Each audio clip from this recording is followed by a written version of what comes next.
Heidi ho, VC friends. I am hanging out this morning in the lady listening lair, listening to some music, spinning some records. And there was a recent video that Rob Walker put out about 1981 and singles from 1981. Really enjoyed watching that. And then just the other day, Richard McCook kind of followed up on that thread and shared some singles from 1981. Really loved it.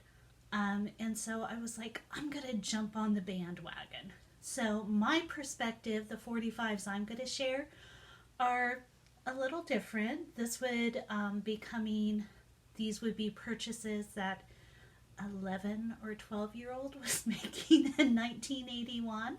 And I was in junior high, and these are 45s that I had purchased for my listening pleasure. Very limited income. I had no job, of course. And so it was money for allowance or, kind of chores that I did around the house, maybe birthday money, I wasn't really doing a lot of babysitting then, but just little odds and ends things. So I want to go ahead and share 10 singles from my collection that are from 1981. So the first one, I did not see Rob or Richard mention. And for me, this was just 1981 was all about the Go-Gos. And so this is the single, Our Lips Are Sealed. This is just the picture sleeve because the actual 45 is in our jukebox because, of course, no jukebox would be complete without the Go-Gos. And I just fell in love with the Go-Gos. And this is just amazing stuff. So Our Lips Are Sealed, the Go-Gos. The second 45, I purchased this 45. I was just crazy about it. I assume they must have been playing this on the radio a lot. And that would be Jake Giles' band, Centerfold. And I don't think this came with a picture disc, but I could have lost it over the years. And the flip side was Rage in a Cage. I love this 45 so much that actually I think I asked for the album for Christmas, and so I got the album for Christmas. So Jay Giles Band, Centerfold. So this next 45, this gentleman graced my teenage bedroom walls for many years. And again, absence in Rob and Richard's singles video, there was no Rick Springfield. Oh my goodness. Love Is All Right Tonight and Everybody's Girl from Working Class Dog. Oh, such a wonderful single. I probably played this hundreds and hundreds of times, maybe thousands over the years. So Rick Springfield, Love Is All Right Tonight.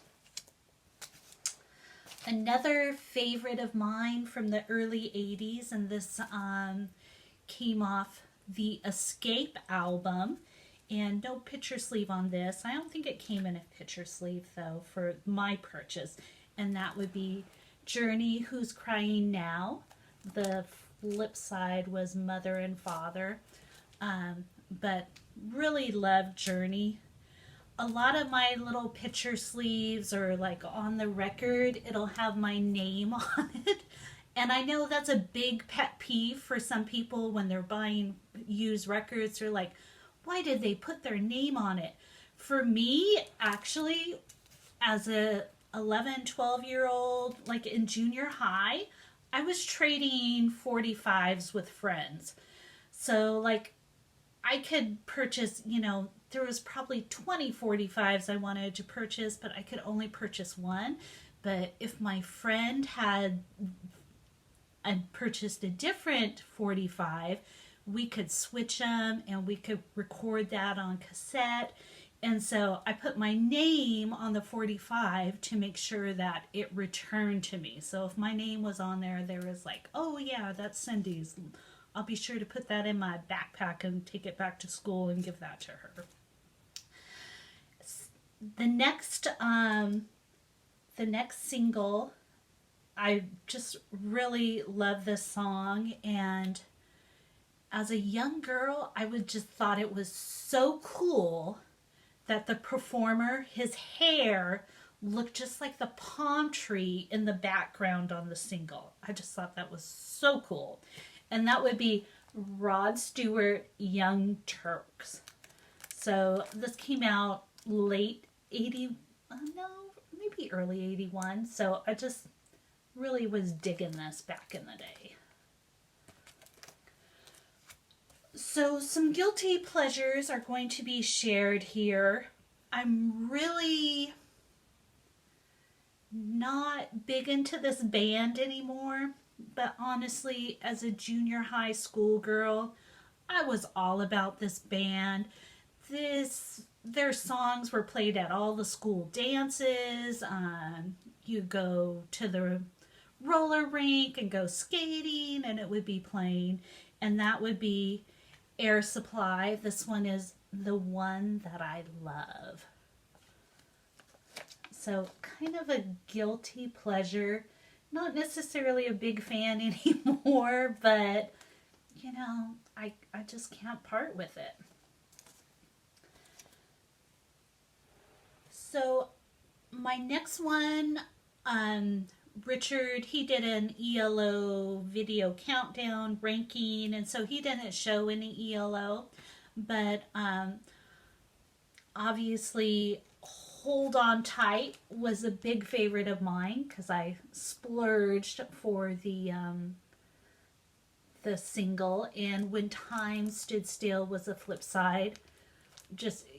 I just had wonderful penmanship back in the day there. So I think this one must have not came in a picture sleeve, because this is definitely circa 1981 Cindy penmanship. Another favorite from back in 1981 would be Tony Basil's Mickey. And I definitely spun this one a lot. Just loved it. Loved the video that came out with it. Mickey. So Rob shared this single in his video. It was one that he was in his top 30. And this was kind of the time that I discovered this band. And I really liked it. Really loved the band. And that would be Blondie Rapture. So I am lucky enough to have the picture sleeve, so I definitely wanted to share that. And Blondie, just so iconic, Debbie Harry. I just fell in love with this band. And the last single I want to share, again, another one that I picked up in 1981, and that would be Lindsey Buckingham, Trouble. So this was off of his solo project from Fleetwood Mac, and on the backside was Mary Lee Jones, and that would be Trouble. So that's my 10 singles from 1981. Before I go, I wanted to do a quick shout out. So there is a new channel that I discovered, and it's a young lady, and she did a quarantine tag. I'm not sure of her actual name, but the name of her channel is Spins and Needles, and she shared some really amazing albums from her collection. And if you have some time, check out her channel, Spins and Needles. It seems like she's a great addition to the VC community, and has a lot of wonderful albums to share, and just kind of her perspective. So definitely check out her channel, Spins and Needles. Rob and Richard, thank you for your videos. Thank you for your inspiration. Love the theme 1981 singles. And thank you. I will see you all on the flip side.